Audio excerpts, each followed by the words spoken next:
চলে আসলাম বন্ধুরা নতুন একটা দিনে নতুন একটা ভিডিও নিয়ে। তোমরা প্রথম থেকে শেষ পর্যন্ত ভিডিওটা দেখতে থাকো, স্কিপ না করে। আশা করি তোমাদের ভালো লাগবে।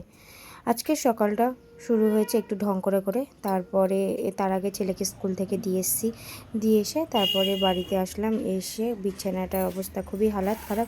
তারপর বিছানাটা গুছিয়ে নিলাম। তারপরে দেখলাম ঘরে অনেক জামা কাপড় হয়েছে, কারণ 2-3 দিন ধরে জামা কাপড়গুলো ঠিকমতো কাচা হচ্ছে না।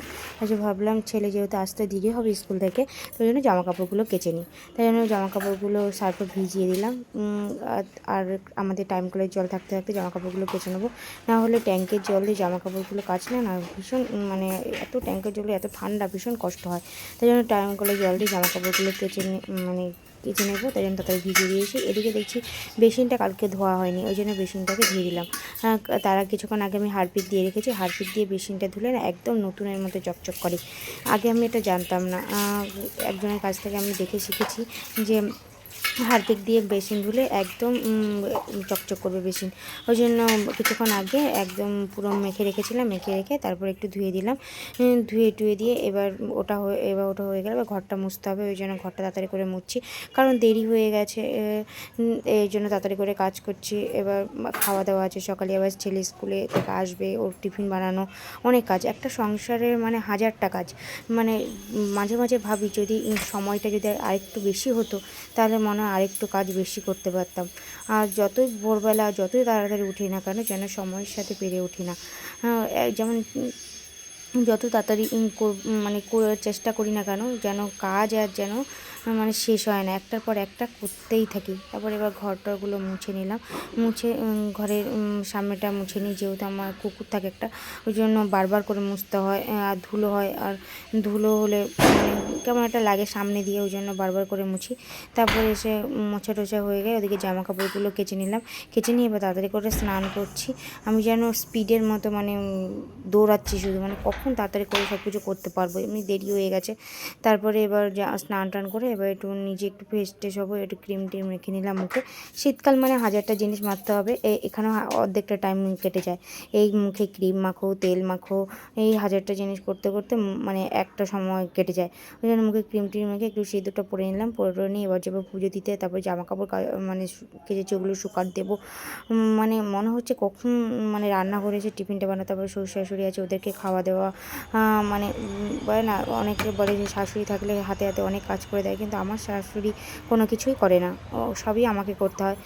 যবে থেকে আমি বিয়ে হয়ে এ বাড়িতে এসেছি, তবে থেকে সংসারের সব দায়িত্ব আমার।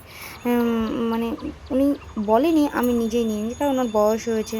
বয়স হয়ে গেলে উনি কিছুই করতে পারে না, আর ওনার একটু সমস্যা আছে, ওই জন্য উনি আরও কিছু করতে পারেন। ওই জন্য সব কাজ আমাকে করতে হয়। ওই জন্য সংসারের জন্য কোনো কিছু কোথাও যেতেও পারি না, কোনো কিছু করতে পারি না।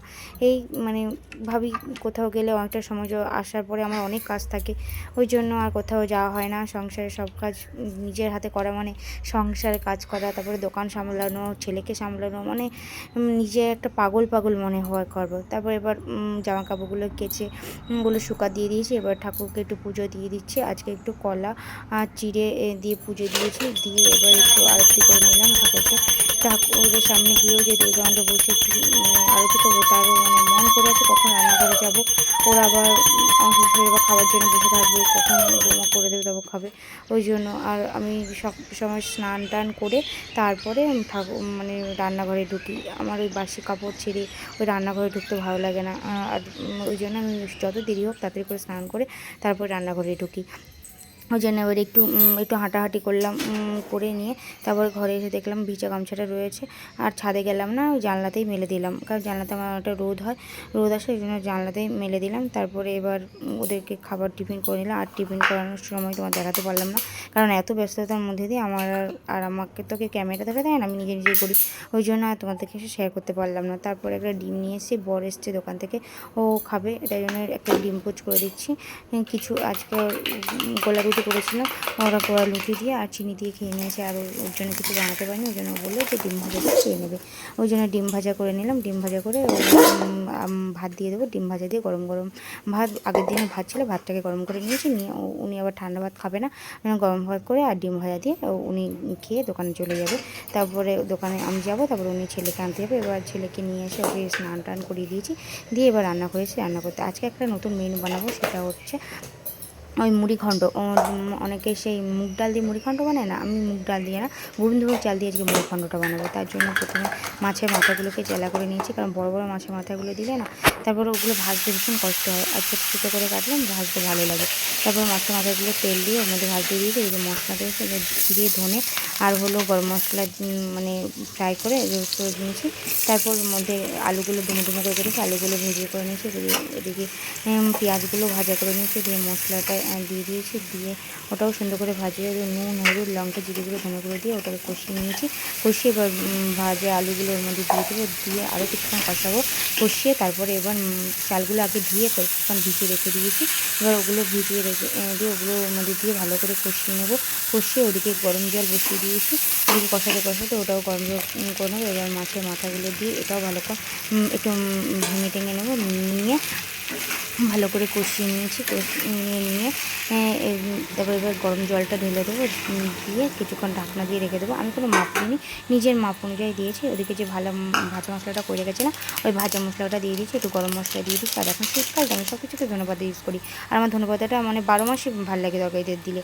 এবার ওর মধ্যে একটু ধনেপাতা দিয়ে দিচ্ছি, দিয়ে আর একটু মাছের মাথা ছিল কী করবো, ওই যে আলু বেগুন দিয়ে একটু চচ্চড়া মতো করেছি, ওর মধ্যে মশলা দিয়ে নুন হলুদ দিয়ে ভালো করে কষিয়ে নিয়েছি। কষিয়ে জল দিয়ে আর দিয়ে আর নামাবার আগে একটু ধনেপাতা দিয়ে নামিয়ে নিয়েছি।